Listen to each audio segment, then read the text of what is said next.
ہمارے دیگر بلندر سلامات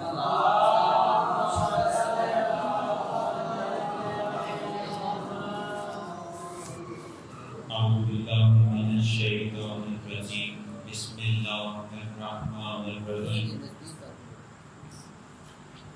الحمدللہ رب العالمین الصلاۃ والسلام علی اشرف الانبیاء والمرسلین وعلى آله الطيبين الطاهرين المعصومين سيما بقية الله في الأرضين روحي وأرواحنا الفداء رب يسر ولا تعسر وتمم بالخير إنك على كل شيء قدير أما بعد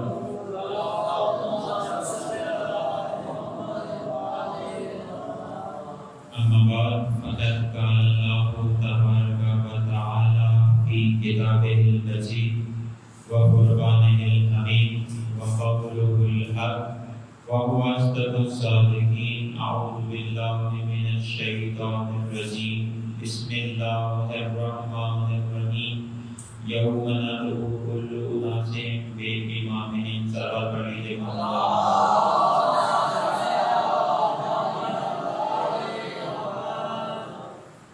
سب سے پہلے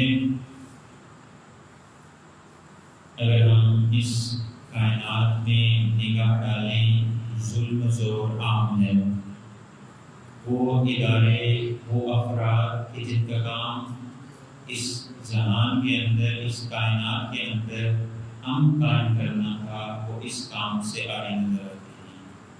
دنیا کے اندر امن قائم ہوگا، دنیا کی تمام مشکلات حل ہوگی، فقط ایک طریقہ ہے، فقط ایک راستہ ہے کہ جب قائم کا ظہور ہوگا۔ قائم کے ظہور کے لیے اپنے آپ کو اس فوج میں شامل کرنے کے لیے کہ جو فوج آ کر اس قائم کے آنے کے بعد اس دنیا پہ عدالت کو نافذ کرے گی، ایک سوال پڑھیے محمد علیہ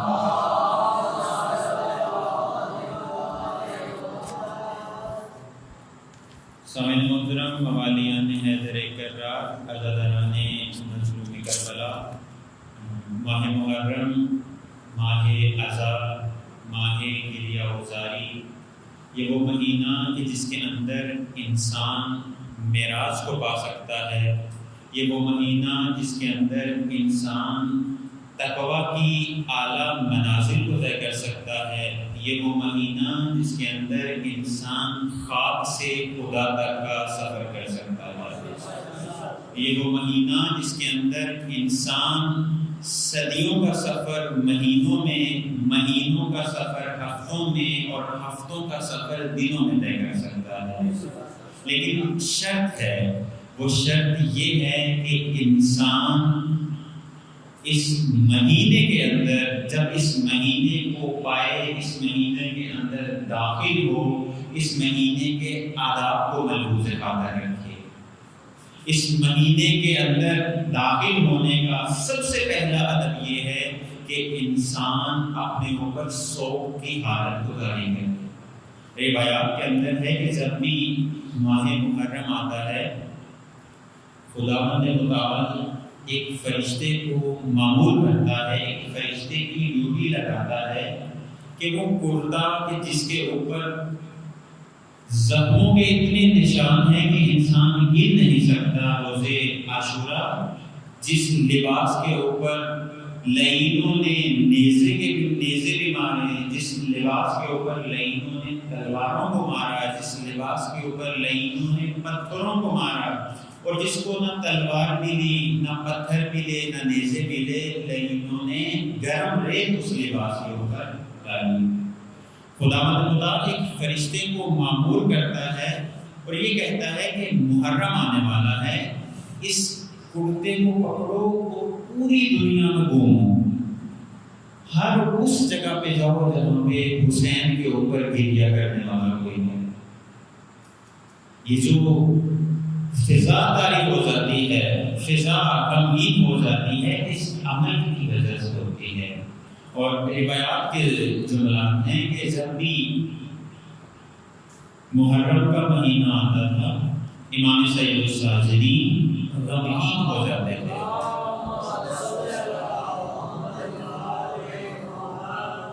راوی نے پوچھا کہ مولا محرم میں ایسا کیا ہے کہ آپ غمگین ہو جاتے ہیں؟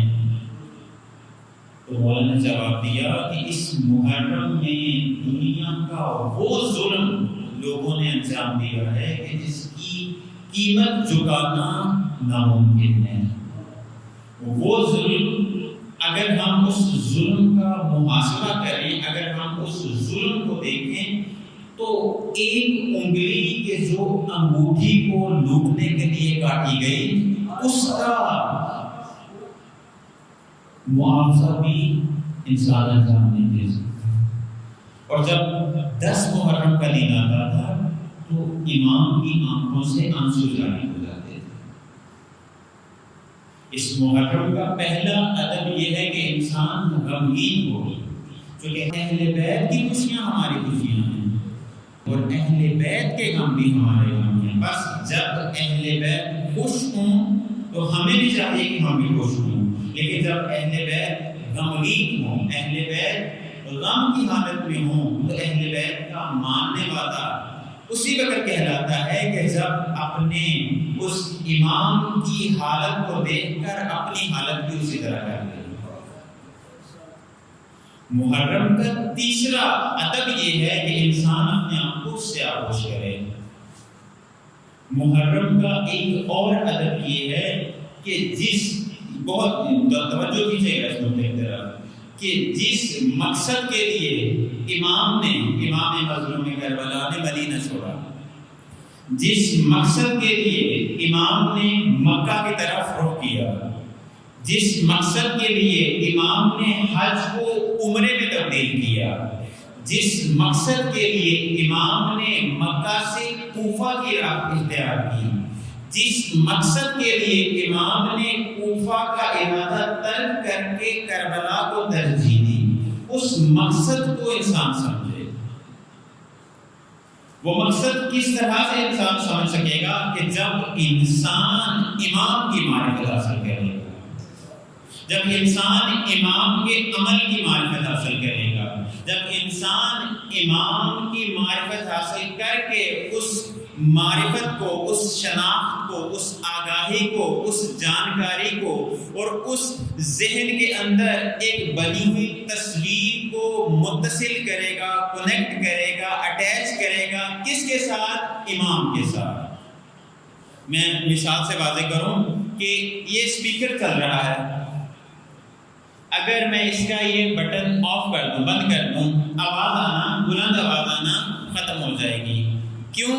کہ اس کا رابطہ کس کے ساتھ ہے؟ اس بٹن کا رابطہ ایک ایمپلیفائر چھوٹا سا لگا ہوا ہے اس کے ساتھ ہے.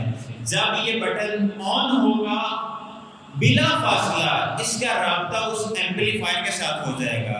لیکن جب یہ بٹن میں آف کر دوں گا، میں جتنا مرضی چیخوں، میں جتنا مرضی چلاؤں، میری آواز آگے بیٹھے والے لوگوں تک تو جائے گی لیکن پیچھے والے لوگوں تک نہیں جا سکے گی. کیوں؟ کہ میں اس ایمپلیفائر کے ساتھ کنیکٹ نہیں ہوں، متصل نہیں ہوں. بس اگر انسان چاہتا ہے کہ امام کی معرفت حاصل کرے، اگر انسان چاہتا ہے کہ امام کی شناخت حاصل کرے، سب سے پہلا کام یہ ہے کہ اپنے آپ کو امام کے ساتھ متصل کرے. جب انسان اپنے آپ کو امام کے ساتھ متصل کرے گا تو نہ صرف امام کی معرفت ہوگی بلکہ امام کے عمل کی معرفت بھی ہوگی. نہ صرف امام کی معرفت ہوگی بلکہ امام نے کیوں مدینہ چھوڑا واضح ہو جائے گا، امام نے کیوں مکہ کو چھوڑا واضح ہو جائے گا، امام نے کیوں حج کو عمرے میں تبدیل کیا واضح ہو جائے گا، امام نے کیوں مکہ چھوڑ کر کربلا کی راہ اختیار کی، سب کچھ واضح ہو جائے گا. لیکن ایک شرط ہے کہ انسان اپنے آپ کو امامت کے ساتھ متصل کرے، انسان اپنے آپ کو امام کے ساتھ متصل کرے. محرم کا ایک ادب یہ ہے کہ انسان معرفت حاصل کرے، انسان مجلس میں آئے، مجلس میں آ کر معرفت امام حسین علیہ السلام کا متلاشی ہو۔ معرفت کہاں سے ملے گی؟ آپ کو کسی نے دعوت تو نہیں دی، آپ محرم کا جیسے ہی چاند نظر آیا، امام بارگاہ میں اعلان ہوگا کہ مجلس کرنی ہے، آپ آ گئے۔ یہ آپ کا آنا ظاہر کرتا ہے کہ آپ کسی چیز کی تلاش میں ہیں، آپ کسی حقیقت کی تلاش میں ہیں، آپ کسی معرفت کی تلاش میں ہیں۔ اور جب انسان کسی حقیقت اور معرفت کی تلاش میں ہوتا ہے تو ایک وقت ایسا آتا ہے کہ وہ اس حقیقت کو بھی پا لیتا ہے اور اس معرفت کو بھی پا لیتا ہے۔ بس مجلس میں آ کر آپ نے ایک کام یہ کرنا ہے، ہم سب کے لیے ایک کام یہ کرنا ہے کہ وہ ہدف، وہ مقصد جس کی خاطر امام نے مدینہ چھوڑا، جس کی خاطر امام نے مکہ چھوڑا، جس کی خاطر امام نے واجب کو مستحب میں تبدیل کیا، جس کی خاطر امام نے کربلا کا رخ کیا، اس مقصد کی آپ نے تلاش کرنی ہے کہ آیا یہ مقصد ہمیں مل رہا ہے۔ کیونکہ جب یہ مقصد مل جائے گا آپ کو عزاداری کی روح معلوم ہو جائے گی، آپ کو تہذیب عزا مل جائے گی۔ اور تہذیب عزا یہ ہے کہ انسان ہر کام کرے خدا کے لیے، انسان ہر کام کرے امام کے لیے۔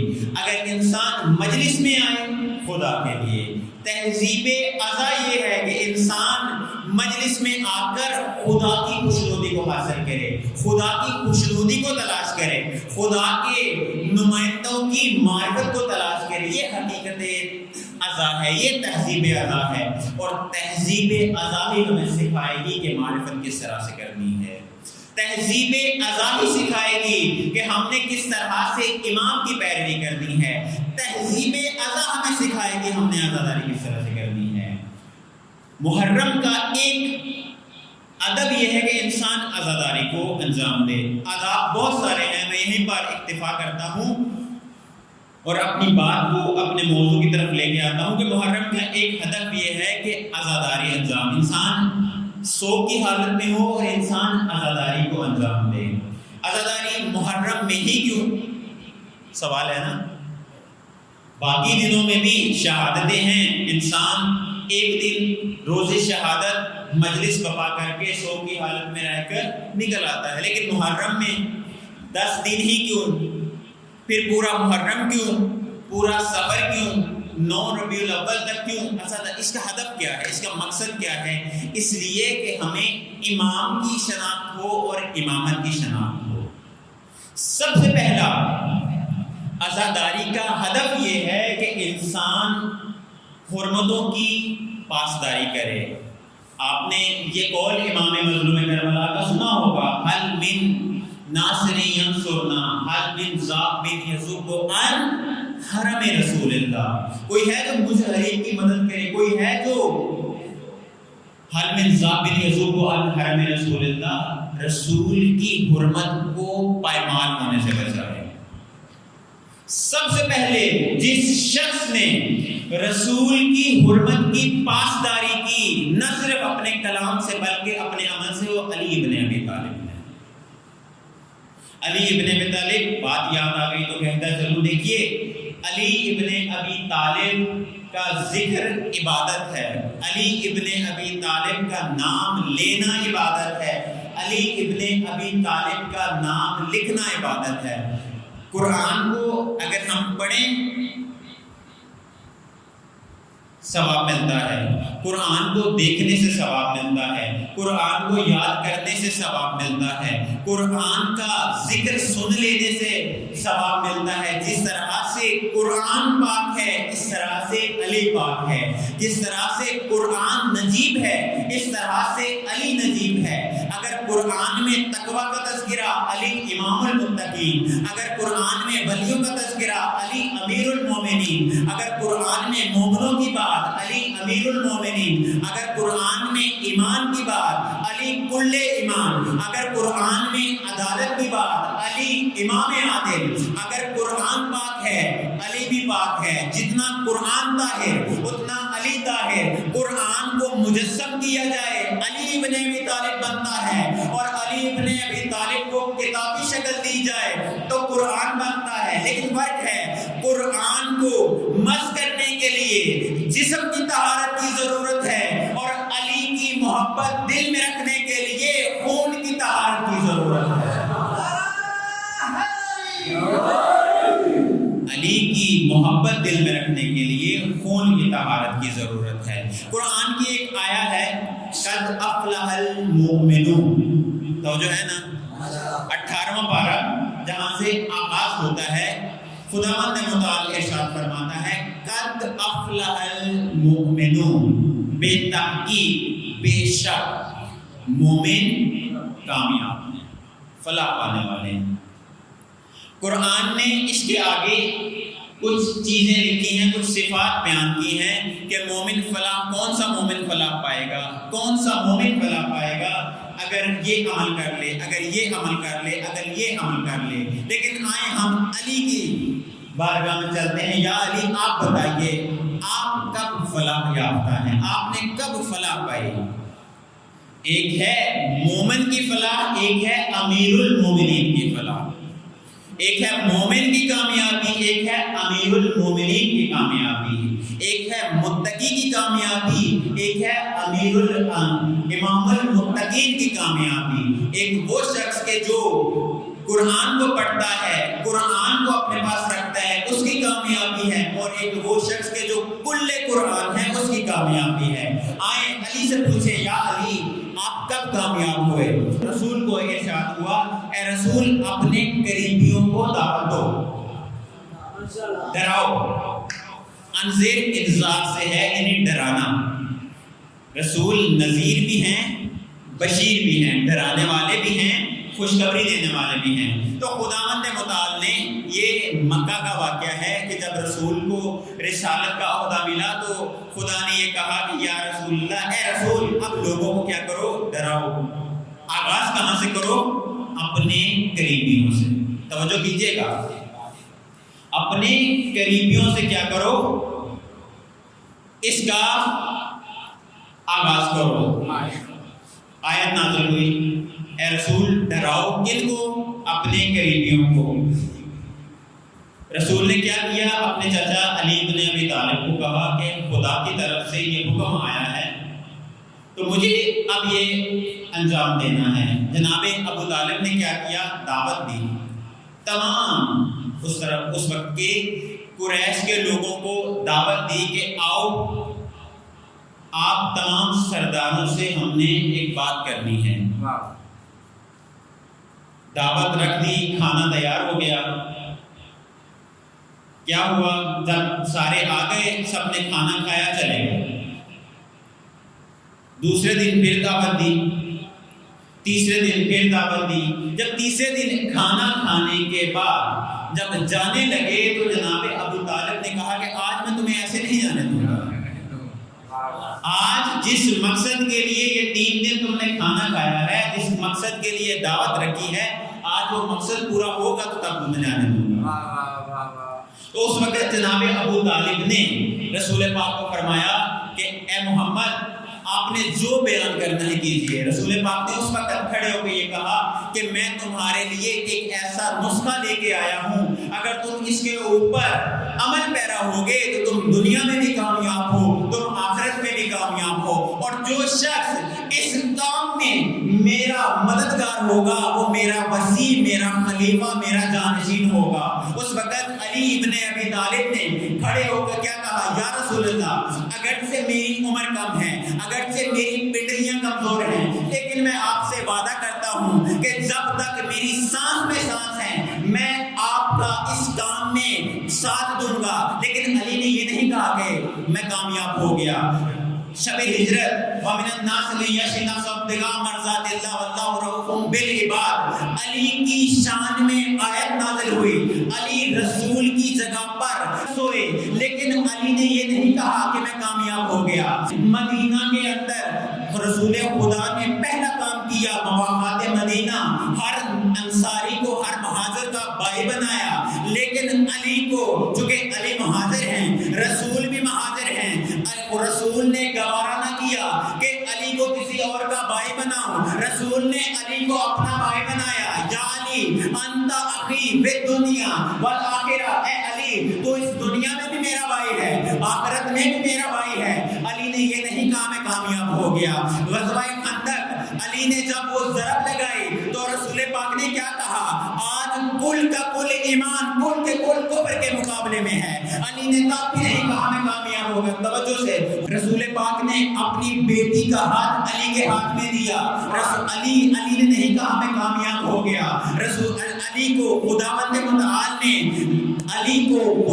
متعال نے بتول جیسی زوجہ دی. علی نے نہیں کہا میں کامیاب ہو گیا.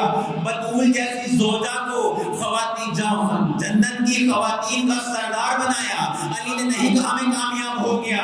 علی کو حسنین جیسی اولاد ملی. علی نے نہیں کہا میں کامیاب ہو گیا. علی غدیر خون پہ رسول پاک نے سب کو تمام حاجیوں کو یہ نشان دلوایا یا علی انت اخی فی الدنیا والآخرہ ومن کنت مولاہ فہذا علی المولا. جس کا میں مولا اس کا علی مولا. علی نے نہیں کہا میں کامیاب ہو گیا. 25 سال تک علی کو علی کے حق سے دور رکھا.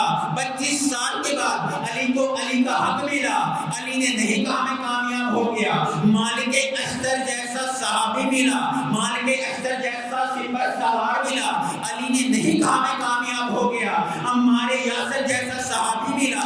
علی نے نہیں کہا میں کامیاب ہو گیا. لیکن ایک جگہ ایسی ہے کہ جہاں پر علی کی زبان سے بے ساختہ نکلا. وہ جگہ کون سی ہے؟ 21 رمضان جب فجر کے وقت علی سجدہ میں ہیں, خدا کی ثنا کر رہے ہیں, سبحان ربی الاعلیٰ سبحان ربی الاعلیٰ. ابن ملجم نے سر پہ ضرب ماری. علی کی زبان سے بے ساختہ نکلا وقت میں رب الکعبہ, رب کعبہ کی قسم آج علی کامیاب ہوا ہے. رب کعبہ کی قسم آج علی کامیاب ہوا ہے.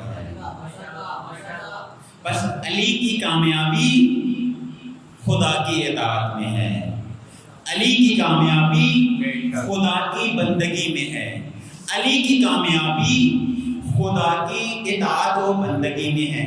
اب آئیں امام حسین علیہ السلام سے پوچھیں, مولا علی نے تو کامیابی کا رستہ دکھا دیا کہ کامیابی کا رستہ کون سا ہے. اب آئیں امام مظلوم کربلا کی زندگی میں دیکھیں کہ آیا کوئی کامیابی کا رستہ ہے یا نہیں. توجہ کا طالب ہوں, اپنے موضوع کی طرف آ رہا ہوں, موضوع میں وارد ہوں گا.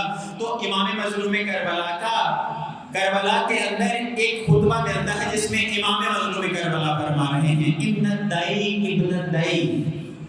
قد رکضنی بین اثنتین بین السلۃ والذلہ وہیہات من الذلہ. اس نابکار کے نابکار بیٹے نے مجھے عزت اور ذلت کے دوراہے پہ لا کے کھڑا کر دیا ہے. اور اس کو معلوم ہے کہ حسین کبھی بھی ذلت کا رستہ اختیار نہیں کر سکتا اور ذلت حسین سے دور ہے. عزت کا راستہ یعنی چمکتی تلوار کا راستہ, عزت کا راستہ یعنی پیاس کا راستہ, عزت کا راستہ یعنی بھوک اور پیاس کا راستہ, عزت کا راستہ یعنی اپنا گھر اجاڑ دینے کا راستہ, عزت کا راستہ یعنی اپنا خون دینے کا راستہ, عزت کا راستہ 6 ماہ کے بچے کو قربان کر دینے کا راستہ, عزت کا راستہ علی اکبر جیسے جوان کو قربان کر دینے کا راستہ, عزت کا راستہ عباس علمدار کی قربانی دینے کا راستہ, عزت کا راستہ عون محمد کی قربانی کا راستہ, عزت کا راستہ خیام کو آگ میں جلتا چھوڑ دینے کا راستہ, عزت کا راستہ رسیوں میں ہاتھ باندھنے کا راستہ, عزت کا راستہ کوڑے کھانے کا راستہ, عزت کا راستہ گلے میں توپ پہن کر کارے امامت کو انجام دینے کا راستہ. لیکن اس کے برعکس ایک ذلت کا راستہ ہے.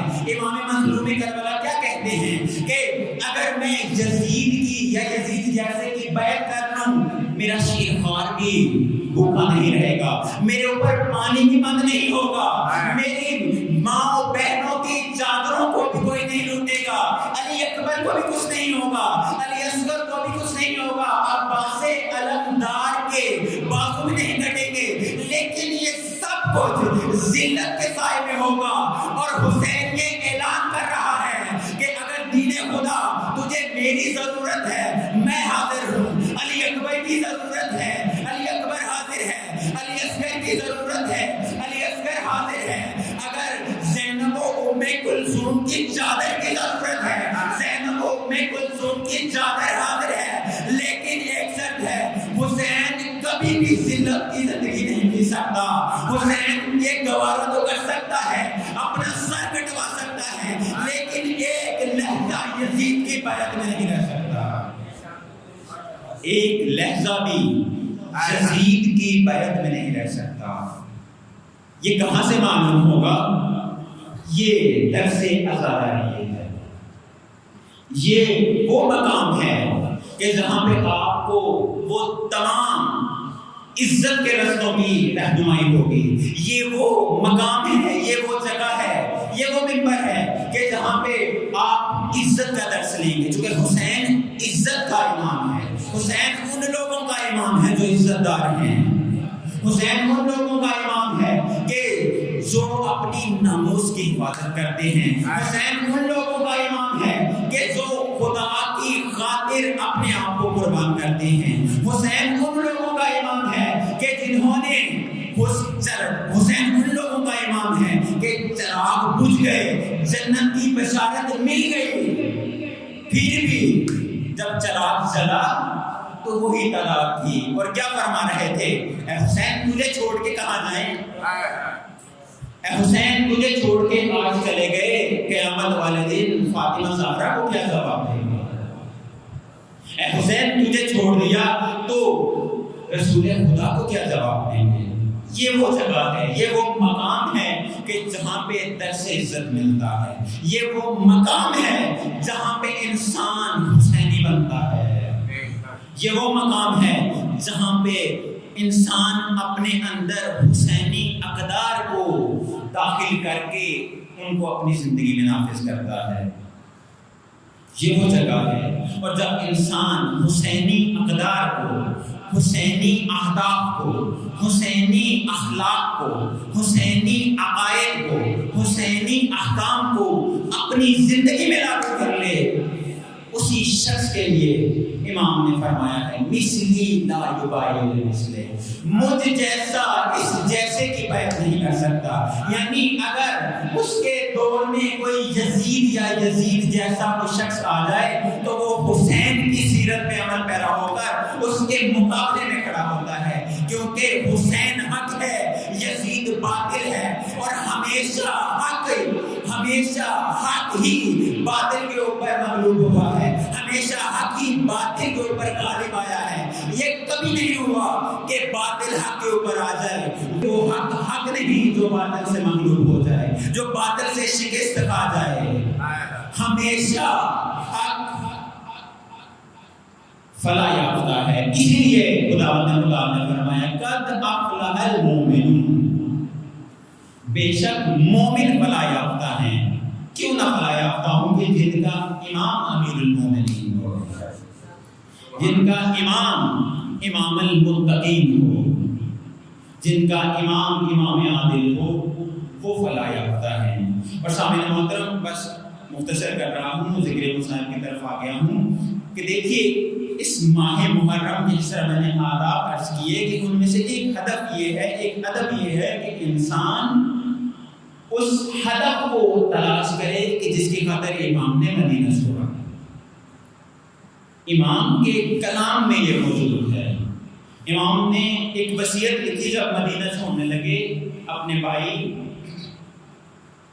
ابن حنفیہ کے نام، کہ جس میں امام فرماتے ہیں انی لم اخرج اشر ولا غدر ولا مفسد ولا فسادا انما خرجت لطلب الاصلاح في امه جدي اريد ان امر بالمعروف وانهى عن المنكر واسير بسيره جدي علي ابن ابي طالب۔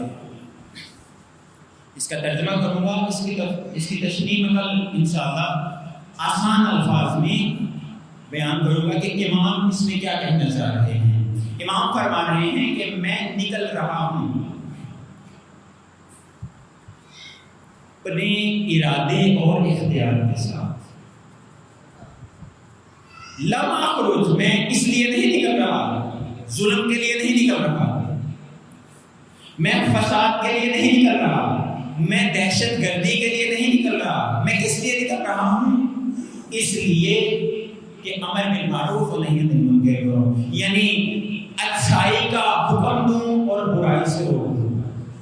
میں اس لیے نکل رہا ہوں کہ میرے نانا کی امت کی اصلاح کا وقت ہے، میں اس لیے نکل رہا ہوں کہ میرے بابا کی سیرت یہ تھی، میں اس لیے نکل رہا ہوں میرے نانا کی سیرت یہ تھی، میں اس لیے نکل رہا ہوں۔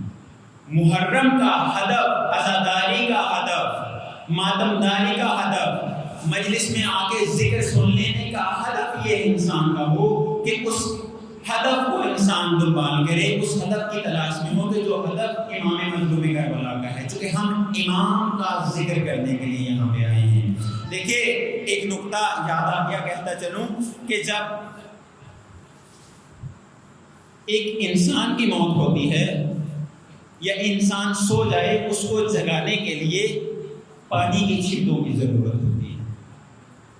یعنی ایک انسان بے ہوش ہے، جاگ نہیں رہا ہے، سو رہا ہے، تو پانی کے کچھ چھینٹے اس کے چہرے پہ مارے جائیں تو انسان بیدار ہو جاتا ہے۔ لیکن ایک دفعہ معاشرہ سو جاتا ہے، ایک دفعہ انسان سوتا ہے، ایک دفعہ معاشرہ سوتا ہے۔ جب یعنی ایک دفعہ امت سو جاتی ہے، تو جب امت سو جائے تو اس کو جگانے کے لیے خون کے چھینٹوں کی ضرورت ہوتی ہے۔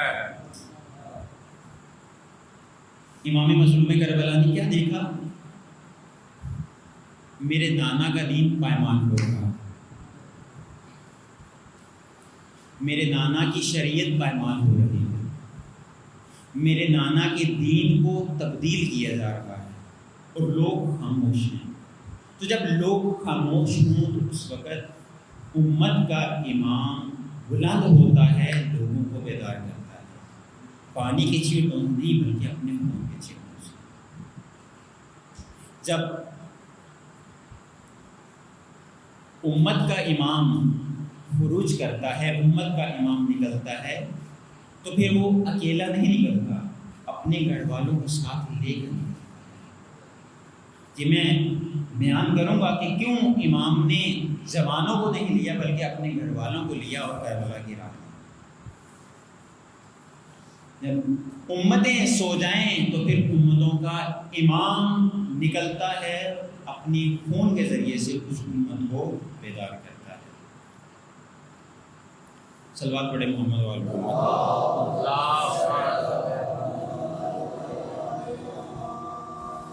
اور یہ جو واقعہ کربلا ہے، وہ کربلا کے اندر اتنے ظلم ہوئے، اتنی تاریخ دہرائی گئی، ظلم کی چادریں چھین لی گئیں، خیموں کو آگ لگا دی گئی۔ اس ظلم کی ابتدا جانتے ہیں آپ کہاں سے ہوئی؟ اس ظلم کی ابتدا جناب سیدہ کے گھر کو آگ لگانے سے ہوئی۔ اس ظلم کی ابتدا در زہرا کو آگ لگانے سے ہوئی۔ اس ظلم کی ابتدا غدیر کے اندر جو رسول نے علی کو حاکم معرفی کیا تھا، اس کو بلانے سے ہوئی۔ اس طرح عرض کیا کہ اس ظلم کی ابتدا خانہ زہرا کو، در زہرا کو جلانے سے ہوئی۔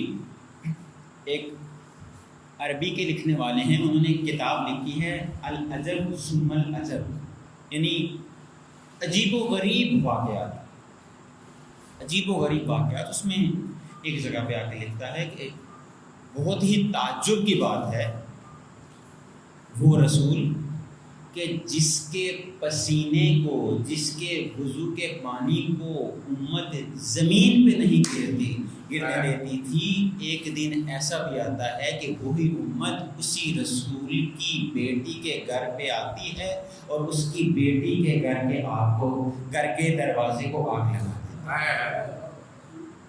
ہے۔ اور اس کے بعد عجیب لکھتے ہیں کہ وہ رسول کہ جس نے 2 مہینہ 10 دن، یعنی جناب سیدہ کی جو شہادت ہے غدیر کے واقعہ کے 2 مہینہ 10 دن بعد ہے، تاریخ کے جملات ہیں کہ وہ امت کہ جس نے یہ کہا تھا، علی کو مبارکباد دی تھی، رسول کو مبارکباد دی تھی کہ اے علی آپ کو مبارک ہو، آپ ہمارے بلکہ تمام مومنین مومنات کے مولا قرار پائے ہیں۔ وہ امت جب 2 مہینہ 10 دن رسول کی بیٹی مدینہ کے ایک ایک دروازے پہ جا کر یہ کہتی ہے کہ میں تم سے کچھ نہیں مانگتی، فقط غدیر کے اندر جو رسول نے تمہارے سامنے کہا ہے دربار میں آ کے اس کی گواہی دے دو۔ کوئی گواہی دینے والا نہیں۔ اور پھر ایک اور عجیب جملہ لکھتے ہیں کہ وہ شخص، وہ ہستی کہ رسول جن کو اپنے کندھوں پہ بٹھاتے تھے، جن کی خاطر رسول اپنا سجدہ طلانی کر دیتے تھے، جن کی خاطر رسول اپنا خطبہ چھوڑ کے ان کو دوران خطبہ اپنے زانوں پہ بٹھاتے تھے، امت نے ان کی گواہی کو جھٹلا دیا۔ بہت تلخ جملات ہیں، بہت تلخ جملات ہیں۔ آسان ہے، سن لینا آسان ہے، بیان کر لینا آسان ہے، لیکن انسان محسوس اس وقت کرتا ہے کہ جب اپنا انسان سمجھے کہ سیدہ ہماری ماں ہے اور ایک ماں کے اوپر ایک بیٹا ظلم ہوتا ہوا دیکھے، اس کا کلیجہ پھٹ جاتا ہے۔ میں مختصر کر رہا ہوں عزیزانو، جناب سیدہ جب مولا علی کو مولا علی کا حق نہیں دیا گیا، دربار سے ایک پیغام بھیجا گیا جناب سیدہ کے گھر اور دستک دی، تو اس وقت مولا علی گھر میں موجود تھے۔ جناب سیدہ نے مولا علی کو روکا کہ اے علی، آج تمہاری باری نہیں، آج میری باری ہے، آج میں جاتی ہوں۔ جب پوچھا کون ہے تو جواب دیا کہ علی کو باہر نکالو، ہم علی کو لینے آئے ہیں۔ جناب سیدہ نے کہا جب تک فاطمہ زندہ ہے علی کو میں نہیں جانے دوں گی۔ اس لعین نے کہا کہ اگر آپ علی کو باہر نہیں نکالیں گے ہم در کو آگ لگا دیں گے۔ عزیزانو، آگ کا کہنا تھا، ایک لعین نے دروازے پہ کیا کیا؟ ایندھن کو پھینکا۔ ایک لعین نے چنگاری جلائی اور کچھ لعینوں نے در زہرا، وہ در کہ جس پہ ملائکہ آ کے سلام کرتے تھے، وہ در کہ جس کے اوپر نبیوں کا سردار آ کے اجازت لیتا تھا، سلام کرتا تھا، اس در کے اوپر کسی نے ایندھن پھینکا، کسی نے آگ پھینکی، کسی نے لکڑیاں پھینکی، اور جب شعلے بلند ہوئے تو ایک لعین نے اپنی ٹھوکر سے اس در کو گرایا۔ در کا گرنا تھا کہ صدائی الیہ الیہ یا فضا، اے فضا جلدی آئیو، اے فضا جلدی آؤ، محسن شہید ہو گیا۔ عزاداروں، در کا گرنا تھا کہ ایک در کے اندر ایک کیل تھا کہ جو جناب سیدہ کے پہلو کے اوپر آیا اور پہلو کے اندر جب گھس گیا، اور جس کی وجہ سے جناب محسن شہید ہو گئے۔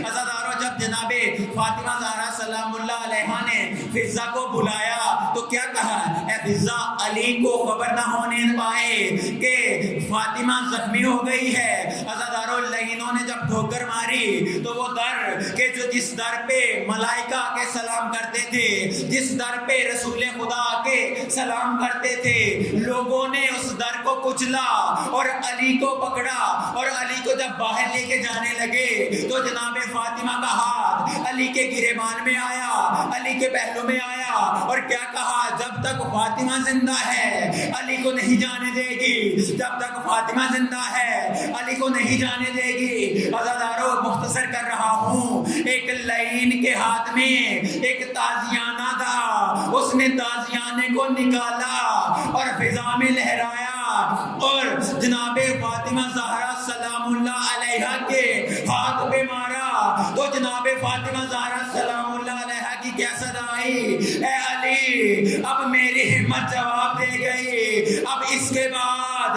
تم خدا کے حوالے۔ عزاداروں، جب جناب فاطمہ زہرا سلام اللہ علیہا کی شہادت ہو گئی تو مولا علی علیہ السلام غسل دینے لگے. غسل دیتے وقت ایک دفعہ بلند آواز سے جناب علی مرتضیٰ کی مولا علی کی چیخ بلند ہوئی. زوجہ رسول پاس تھی تو زوجہ رسول نے کہا اے علی، عرب کے شجاع مرد اپنی بیویوں کی شہادت پہ، بیویوں کی وفات پہ اس طرح سے گریہ نہیں کرتے. تو علی نے کیا کہا، اے زوجہ رسول، جو حالت میں فاطمہ زہرا کی دیکھ رہا ہوں، اس حالت کو اگر کوئی دیکھ لے تو وہ پتھر دل بھی ہو تو وہ بھی گریہ کرے گا. میں کیسے برداشت کروں؟ میں نے دیکھا ہے تو میں برداشت نہیں کر پایا. ہائے 2 مہینہ 10 دن فاطمہ زہرا نے پسلیوں کا درد کیسے برداشت کیا. عزاداروں، ایران کے ایک سخنان ہے، ایران کے ایک خطیب ہیں، وہ کہتے ہیں کہ میں نے یہی مثال پڑھا کہ جناب زہرا کی پسلیوں کو توڑ دیا گیا. ایک مجلس ختم ہو گئی، ایک شخص بیٹھا ہوا ہے اور گریہ کر رہا ہے. تو میں نے جا کے اس سے پوچھا کہ اے شخص تو کیوں گریہ کر رہا ہے؟ اس نے کہا میں جناب سیدہ کی شہادت جو آپ نے پڑھی ہے اور یہ بتایا ہے کہ ان کی پسلیاں ٹوٹی ہیں، میں اس پہ گریہ کر رہا ہوں. تو وہ کہتے ہیں کہ پسلیاں ٹوٹی ہیں، نبی کے نواسے کا سر قلم ہو گیا، بازو قلم ہو گئے، گلے میں تیر لگ گیا، یہ بہت بڑے مسائل ہیں. کہتے ہیں میں پیشے کے لحاظ سے ہڈیوں کا ڈاکٹر ہوں، میں پیشے کے لحاظ سے ہڈیوں کا ڈاکٹر ہوں، اور میں نے اپنی جتنی بھی زندگی ہے 30 سالہ زندگی میں تحقیق کی ہے کہ انسان کو سب سے زیادہ درد اس وقت ہوتا ہے کہ جب اس کی پسلی کی ہڈی ٹوٹے. اور میں کیسے برداشت کروں؟ میں سن کے مجھ سے برداشت نہیں ہو رہا. تو میں سلام کرتا ہوں دختر رسول کو کہ 2 مہینہ 10 دن اس نے ٹوٹی پسلیوں کے ساتھ، ٹوٹے پہلو کے ساتھ، شکستہ پہلو کے ساتھ زندگی بسر کی. اور کیا کہا علی کو، جب دفنانے لگے تو جب آخری وصیتیں کی تو مولا علی کو کیا کہا، اے علی میری قبر کو جب بنانا تو اس کے قبر کے نشان مٹا دینا. میں نہیں چاہتی کہ جنہوں نے دختر رسول پہ ظلم کیا، جنہوں نے در زہرا کو جلایا، وہ میری قبر پہ آ کے مجھے پرسا دیں.